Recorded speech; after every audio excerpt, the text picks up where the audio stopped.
Couch Guy Sports Podcast, episode number 225. Nick Qualia, Jared Scally. We have a Patriots win to talk about over the Jets.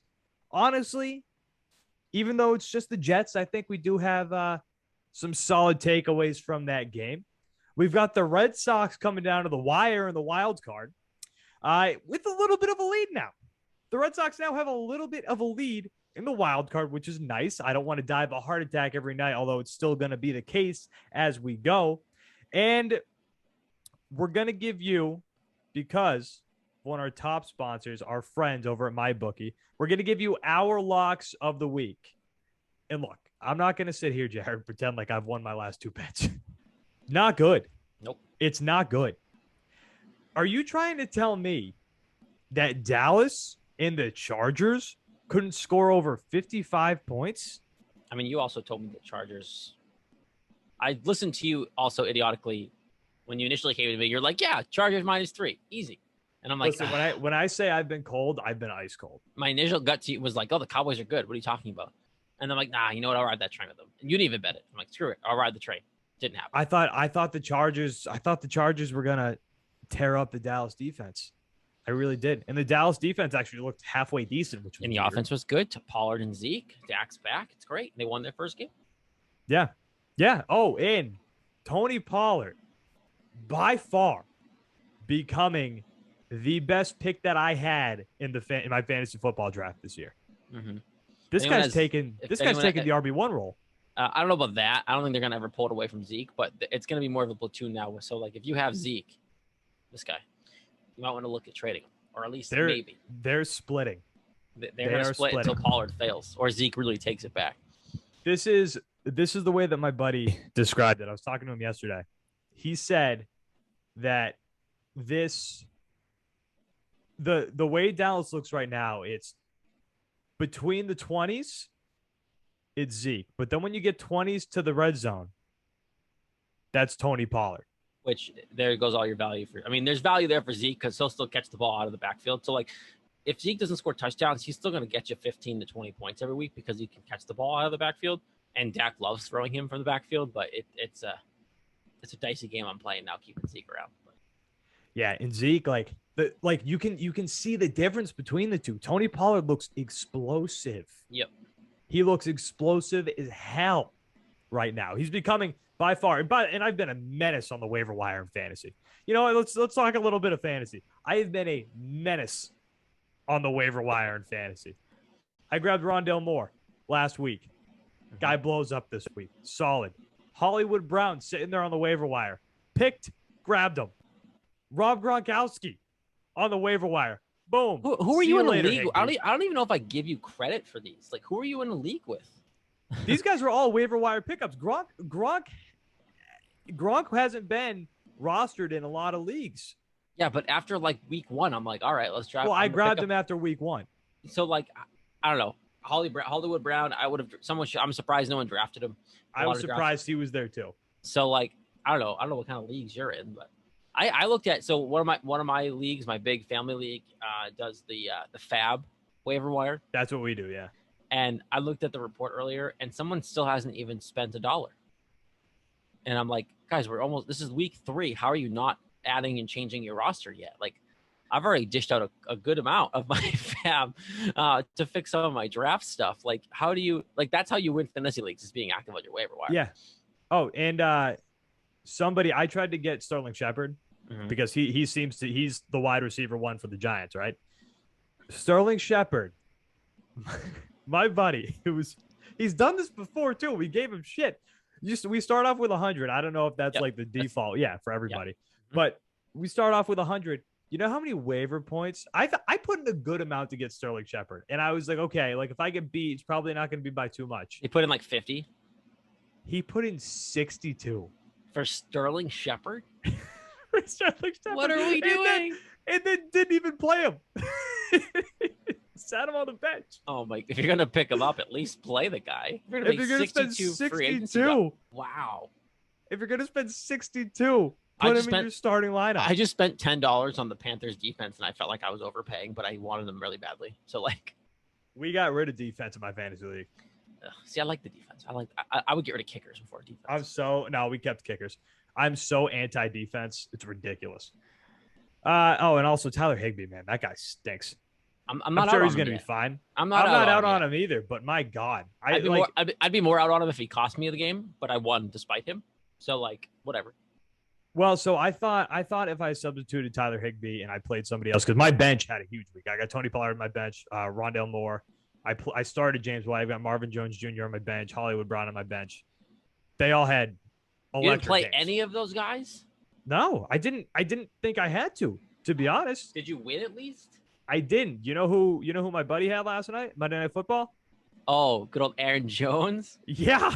Can I tell you a story? So I have Aaron Jones. I'm in 4 leagues because I'm a psychopath. And 2 of them I have Aaron Jones. So, like, great for me. I was going to win anyway. I didn't really need Aaron Jones to do what he did. There was one league that I was in. I was playing Aaron Jones. I was up by like 60 points.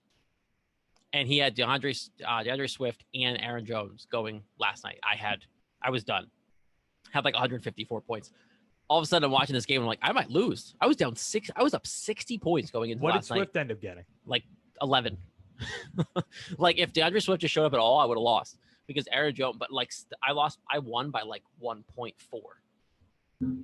Dude, it's fantasy this year's been weird. It's been super weird. There are a lot of guys, and you know what? Even like the top running backs haven't really panned out. Chubb's like been good. Chubb's been okay. No, you know who's been good? Austin Eckler. He's been good. One of the good. Austin Eckler's been solid, but even like Kamara scored 5 points last week. Well, I blame that on the quarterback. I do too, but you know what?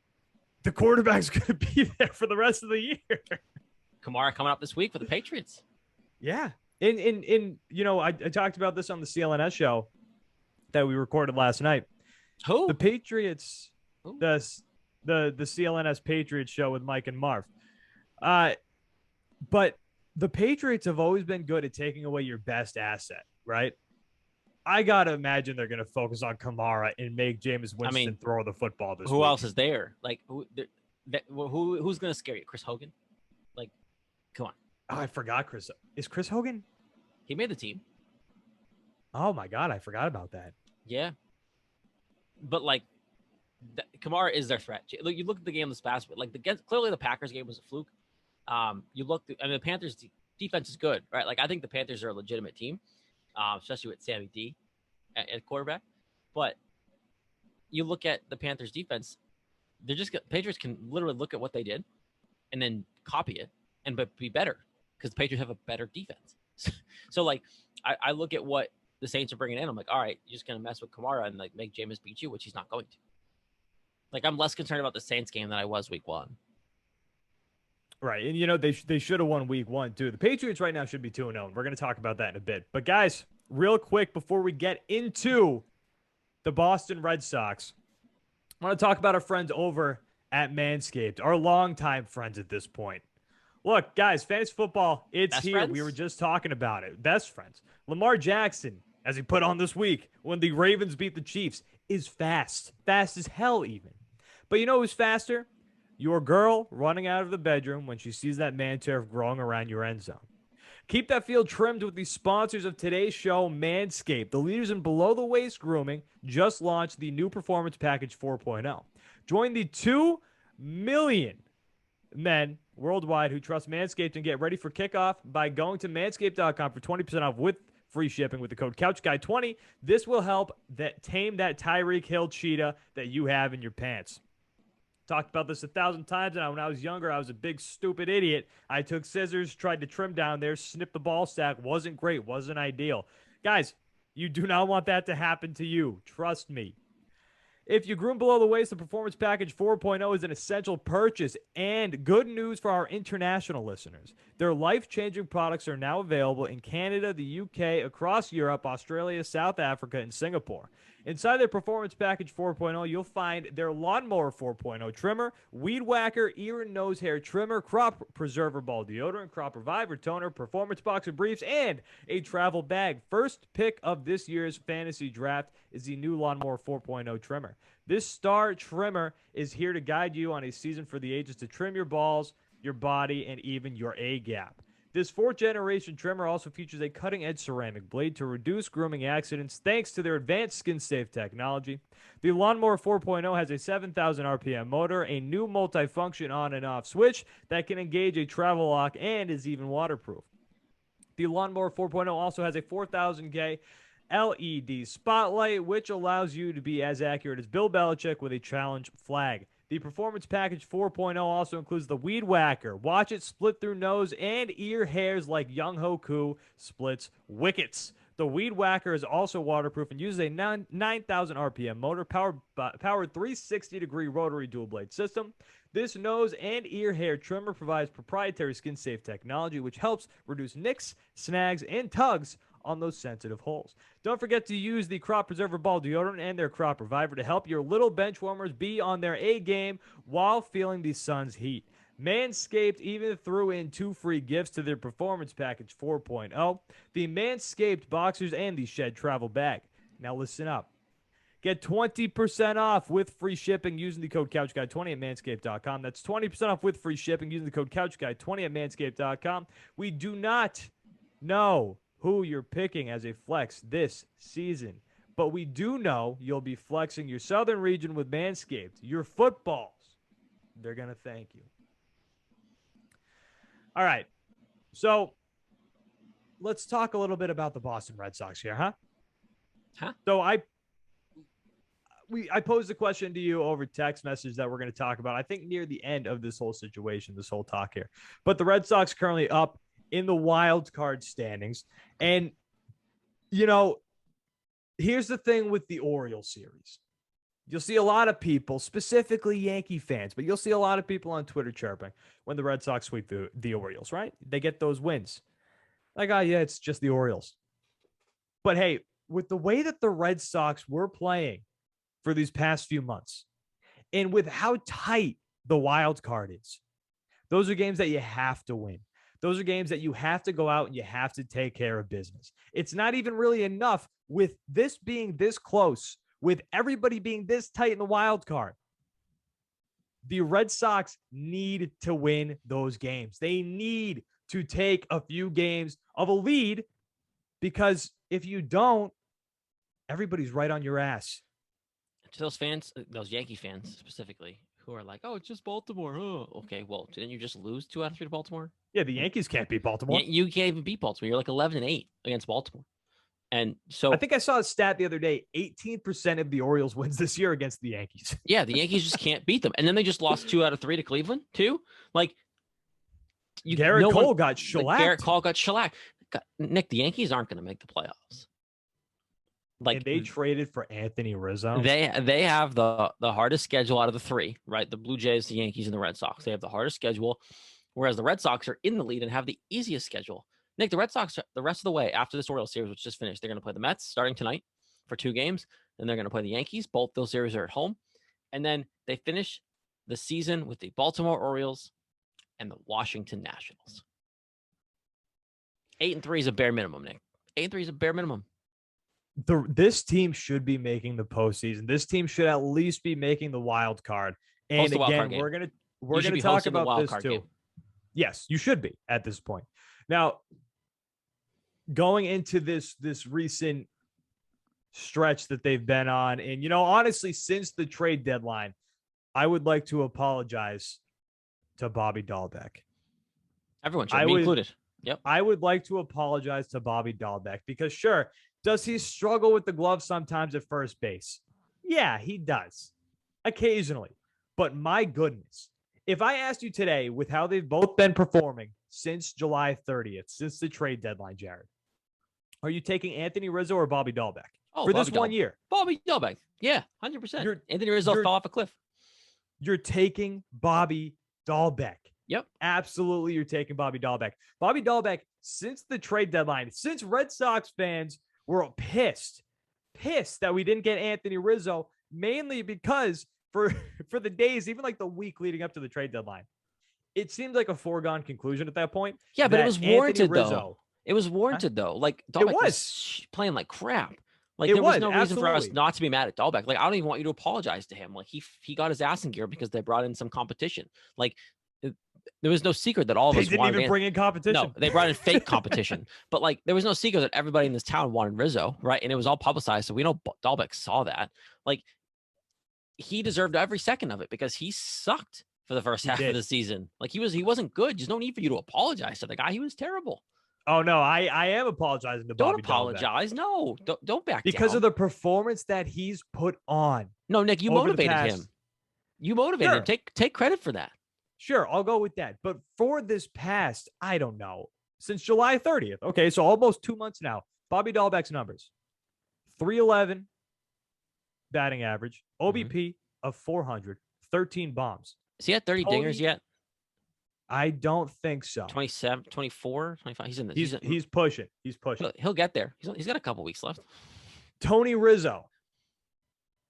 You know what he's done since getting to New York? Since the trade deadline? Let me guess. Hold on. I know he's not hitting 300. 272 with 10 homers. 255 batting average since July 30th. That was nice. 344 OBP. 6 home runs. Oh, didn't get to 10? Wow. Do you know how bad it's going to make the Yankees look? How bad it's going to make Brian Cashman look? Look, at the trade deadline, when the Yankees started making moves, when they got Joey Gallo, it was like, why? You guys are so far back. You're clearly not a World Series contending team at this point. You don't look good in really any facet of the game, but you're going out and you're making these moves and you're wasting prospects to make these moves happen. And then they go and get Anthony Rizzo, and they weren't even tied to Anthony Rizzo, which was part of the problem, which is why a lot of people, a lot of Red Sox fans are so upset. They weren't even tied to Anthony Rizzo, and they swoop in and they take him and they deal prospects away to get him. But the Red Sox didn't really do that. They go out and they get Kyle Schwarber, who's been awesome as a member of the Boston Red Sox. He's been everything that you could have wanted for the Red Sox, not defensively, but offensively, he's been good. He's been real good. We got to figure that out too. Listen to the New England Triangle episode. We kind of broke it down a little bit with Kyle Schwarber last night when we recorded. Yeah. What's wrong? You're underwhelmed with Kyle Schwarber? The question I posed to the group on that show was basically, what was the most underwhelming thing from that Orioles series, the one they just swept? And all of us said Kyle Schwarber, because if you get brought in, you got brought in, and I'm still trying to I'm potentially being sold on the guy as a first baseman. He wasn't in the game every single game. Shouldn't that guy be playing every day if you bring him in as this big free agent acquisition first baseman? No, he's not. And yeah, he's had a couple big hits in key moments, but like, I want more out of Kyle Schwarber. Like, I'm sorry. And then you have to figure out he's going to have to play more often, but he hasn't, because Jose Iglesias can't make the playoffs. He can't make the playoff roster. He's not qualified. So now you're moving Kike back to the infield, and then you got to figure out the outfield again. So yeah, this team has holes, massive holes going into the postseason. They do. They for sure do. So Kyle Schwarber's hitting 276 since being here, but a 406 OBP. So as we've known and what we knew about him before he got here, he likes to walk. He takes a lot of walks. But Schwarber, for what he is, and for honestly what the Red Sox paid for him, which wasn't much, I'm happy with the production level. And if this, they have holes. And with how they played at the start of the season, you want them to continue playing like that, obviously.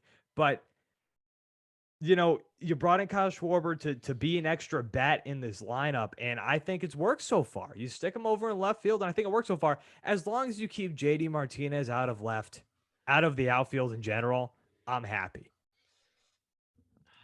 Are you okay with Schwarber out there though? I feel like that's a massive a no. Like, I mean, any boob can really play left field at Fenway, but I don't know. I wish he had 2 DH spots. Him and just JD don't play the field. They both can hit. Give me 10 spots in the lineup. We're good.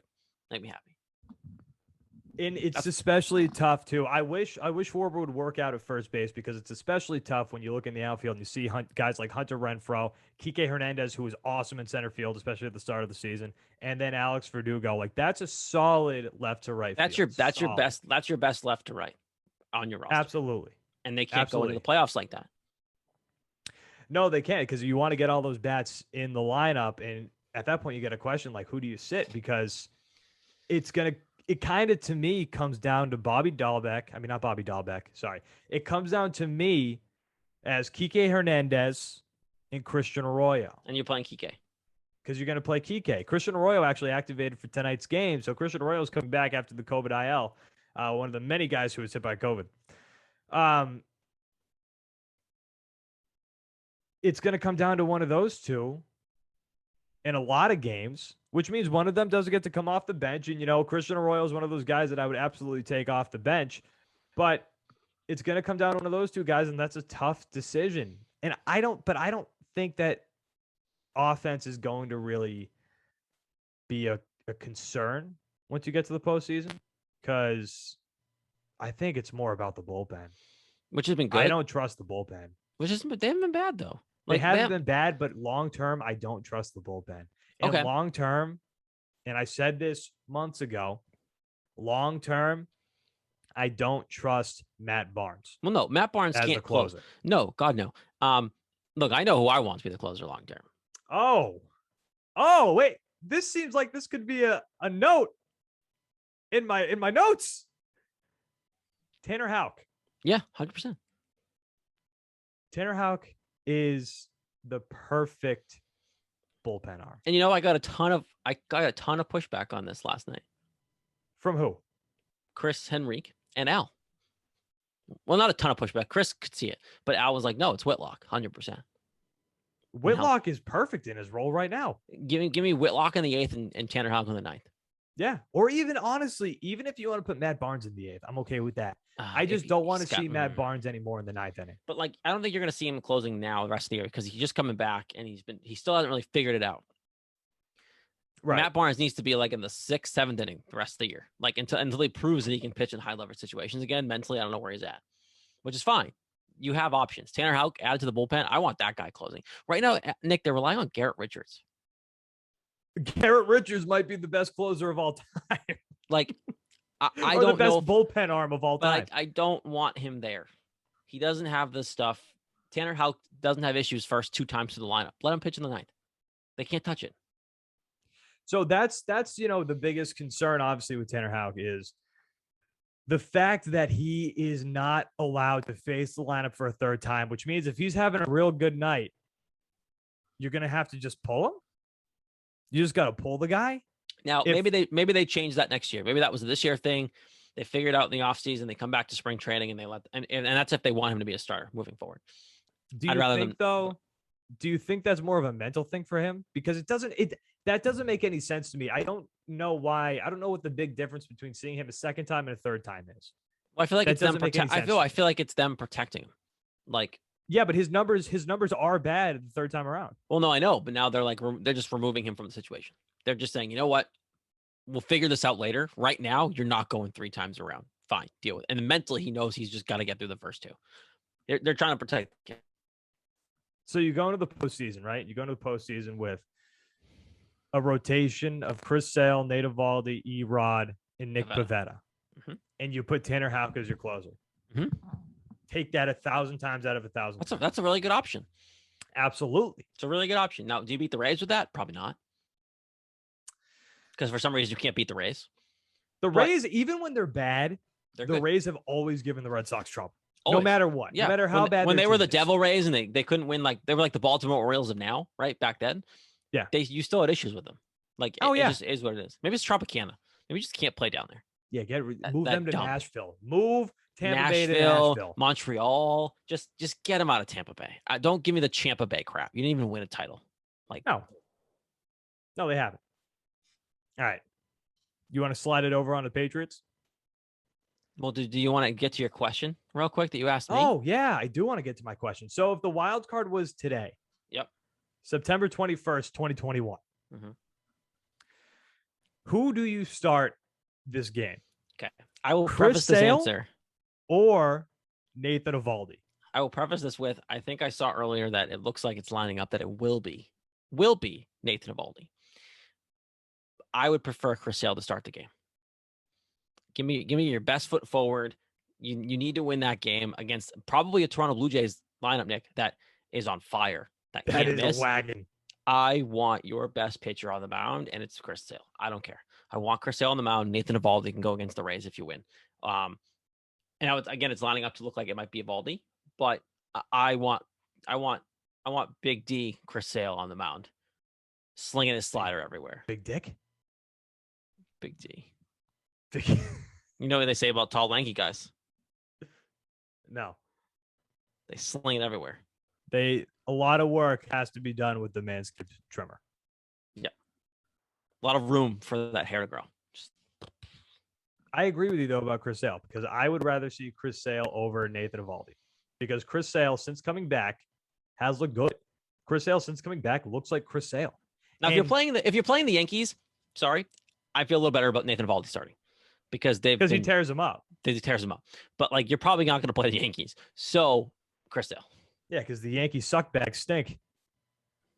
These guys aren't even going to make the wild card, and they went out and got Anthony Rizzo. We're World Series favorites. Hey, honestly, we'll get back to the question in a second. If the Yankees don't make the postseason, they got to blow it up. You got to fire Aaron Boone. Aaron Boone's got to go, and you might need to, like, change this lineup up. Like, but get rid of. I'm so glad that the Yankee fans are finally turning on Gary Sanchez. He's just not good. He's awful. He's just not good, and he hasn't been. Trade them Plawecki. They can have Plawecki. Oh, I don't want to see. I like Plawecki. I don't want to see him go to the Yankees. I want to see him go anywhere else. I don't want to see him go to the Yankees. But no, I would take Chris Sale too. Chris Sale looks like Chris Sale again. He's been crushing it. He's been awesome. He had a hiccup recently, but he's been good overall, and that's what you want to see. You want to take your best pitcher, which is Chris Sale, and stick him out there. Remember, Nathan Eovaldi, you're looking at his game logs this year. Nathan Eovaldi's had some nights where he has just crapped the bed. Lately, wasn't his last start? No, the one before that. Like, it wasn't August 11th was the August 6th, I think, was the last time that he really got smoked. I think it was for 5 runs. I was looking it up before the show. Everything else has been since then like 3 runs at the most.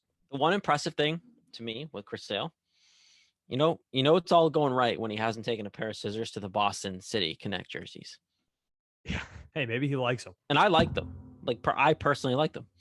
But someone like Chris Sale, we know what happened in Chicago. Yeah.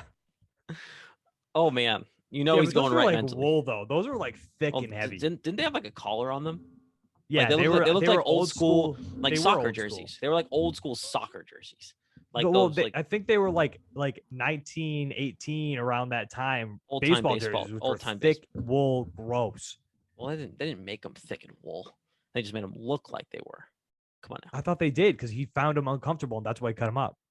Oh no, I thought it was something else, but I didn't think it was actually wool. Like they didn't put them in like wool jerseys. I think Chris Sale was uncomfortable. Whatever the case is, Chris Sale cut up jerseys. All right, sliding over now to Patriots. I don't know how much you really want to talk about this because it was the Jets game.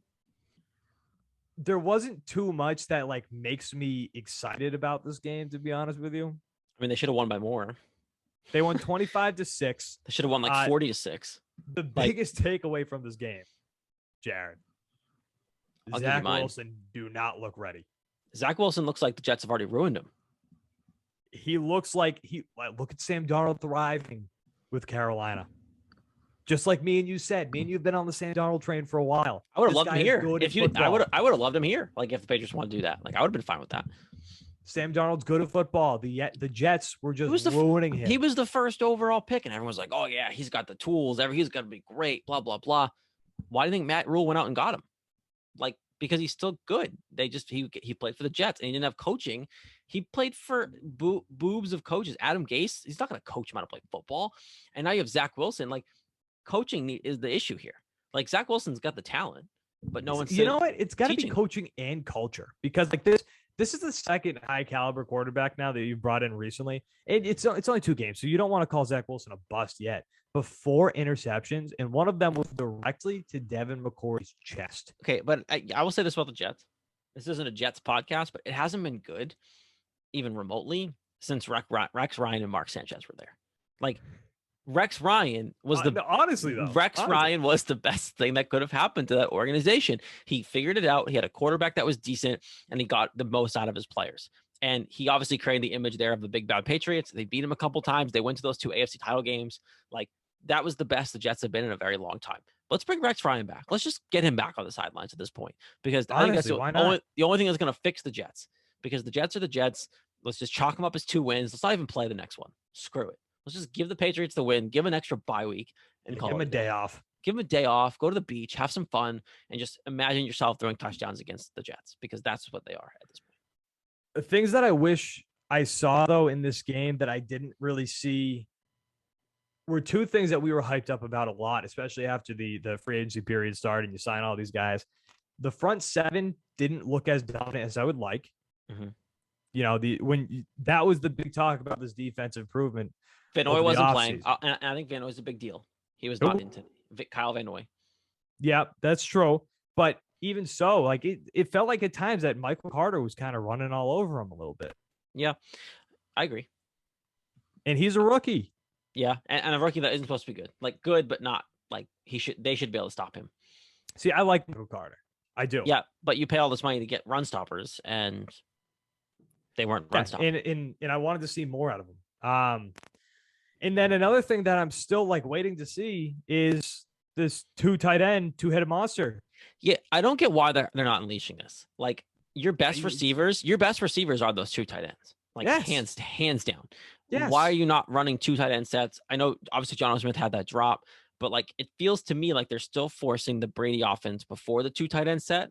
And it's like, what are we doing? You have a quarterback who's very accurate, who can get the ball out, and you have 2 tight ends. Like I forget, it was this Jets game, and I think it was Hunter Henry, and he ran the old play action Gronk seam play up the middle. And I'm like, I want more of that. Give me that. Like literally, it was a play action. The old thing, we ran right up the hash marks, and it was like a 25-yard gain. Yeah, and that's why you brought him here. Like that's what we expected, because you got the 2 best tight ends on the free agent market. Yep, use them. Okay, do you blame Mac Jones for that, or you blame Josh McDaniels for that? No, I think, man, what a segue. What a professional. I'm concerned that Josh McDaniels, yeah, it's like game 2, and we know the Patriots basically use September as like an extended training camp anyway, extended preseason. Yeah. But they're not letting, like we saw Mac Jones in the preseason dropping these dimes downfield. Mm-hmm. I want to see them let him be more aggressive. Even that Jacoby Myers dime, it was the same thing as James White basically the week before. It was a perfect throw from Mac Jones. We know he's got the accuracy. Yeah. Let him be aggressive. Yeah. I know. The one big thing for me, and I agree, like I think they can do this. The offensive line has not been good. No, like that right tackle spot has been an issue. Hey, and not only that, and he's been getting away with it. Isaiah Wynn on the left side, now looking good. No, it hasn't been. So like, look, it's not perfect. I don't think he has all the time in the world, but at the same time, he was playing with the 2s in preseason and was able to get balls out. So like the ability's there. We know Mac Jones is good. I partially, even though he came out and said it today that he wasn't holding him back, they threw everything in the kitchen sink at him at the preseason and he figured it out. They were running play actions. They were spreading out 5 wide. And now they're like barely letting him do anything. And I get it. They want to run first. Damian Harris is good. He's our RB1, whatever you want to say about it. He gave a nice Marshawn Lynch-like run to the end zone. Oh, 8 missed tackles. And then Mac Jones comes in behind him and just tackles the pile to push him in. Love that. I want to see more from McDaniels open that playbook a little bit. Like this kid understands it. Let's open the playbook and see what he can do. We're playing the Saints this week.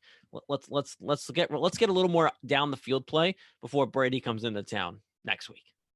And you got to expect that they're going to do that too. Like next, I wouldn't be shocked. Like I agree. I wouldn't be shocked if for the Saints game this week, if they unleash it. They need to, because you know what are we all going to sit here? And I don't think Bill cares, but what if they do the same thing this week? They probably win either way. I think that they're good enough to do what they've been doing and win against the Saints. But then what if they don't do any open up? They don't do any of that stuff. And then Brady comes in here on Sunday Night Football. And that's the first time you're going to open it up against that defense. Like this is the week. If you're going to do it before the Brady game, like you need a practice run. You need a practice run. But if you don't plan on being ready and you just think that, I mean, this is what bugs me. If you didn't think the kid was ready, keep Cam. Right? If you didn't think the kid could go out there, make changes, run the plays, hit the deep ball, actually be ready to play, why is he out there? And I think he's ready. I've been preaching it since day one, but I want to see it this weekend, Nick. I want to see them go up against the Saints, out scheme Sean Payton, and throw the ball deep and use these tight ends and get ready, because you're going to need every weapon you can think of if you even ever want a chance, like the way the Bucs are playing right now in 2 weeks. And before we move on, shout out to Nick Folk for just being the GOAT. Legend. Nick Folk might be the greatest kicker of all time. Who needs Vinatieri or Gostkowski? Come on now. Yeah. Nick Folk. He just broke the record for consecutive field goals for the Patriots at 33, and he's only a few away from breaking the NFL record. Also, do you want to know? You want to know another example of New York Jets culture and why it sucks? Nick Folk. Nick Folk. Nick Folk. Nick Folk's been awesome. He's deadly accurate. We sat here when he was in New York and went, Nick. Oh God, Nick Folk couldn't make a field goal in New York, and now he's good. You know, when he came here, I was like, oh no. We're but he's desperate. been awesome, and he hasn't escaped. All right. Going to move on and give our locks of the week presented by MyBookie. Guys, the NFL is back in action, and so is winning season at MyBookie. With over $500,000 in contest prize money, winning season makes the big games better and the victories even sweeter. Head to mybookie.ag and choose from a variety of boosts, contests, and promotions up for grabs, highlighted by the crown jewel of winning season and the famed MyBookie Super Contest. It only costs $10 to enter. Pick 5 games against the spread each week. Each win earns you a point, and each point gets you closer to that grand prize. If you missed out on week 1, don't even sweat it, because entries are still open. All it takes is one solid week to get you back in the mix. Don't just take my word for it. Join now and start your winning season with MyBookie today. In order to get you started, make your first deposit at mybookie.ag using promo code COUCH to instantly receive double your first deposit. That's double your money to double your winnings with your first ever deposit using promo code COUCH. Bet anything, anytime, anywhere, MyBookie. All right, who is your MyBookie lock of the week? Carolina Panthers, Houston Texans. Houston Texans now without Tyrod Taylor, starting some rookie. Who the heck knows? Panthers are favored -8.5 is the spread. I got the Panthers covering that. Like, come on now. The Texans don't have Tyrod. Panthers look good. Good defense. They're going to cover that spread. The Texans. Oof. Texans are looking, even like Tyrod Taylor gave you a glimmer of hope. He looked good. What? He Okay, did. can you talk about that for a second? What a gut punch that dude has. Gets screwed in LA because some doctor punctured his lung, and then Herbert takes over, and then now comes here, actually wins the job because Desean Watson's an asshole, and he's looked good. The Texans looked good, and now they got now you have some rookie who the heck knows playing, and I'm not even concerned. They're going to cover that spread. They're done now. Do the real quick. Did the Dolphins trade for Desean Watson after the 2 injury? Oh man, I kind of hope not, but. Listen, you need to let this Desean Watson situation play itself out. Yep. You can't start this guy. And even if the Texans know that, you have to know that. Yeah, if the Texans aren't playing the guy, got to keep him off the field. If anybody's going to mess this thing up, it's the Texans. Yep. All right, mine. I like this one a lot. I think I'm going to lock it in with MyBookie. +6.5. Chargers versus the Chiefs. Chargers, Chiefs +6.5.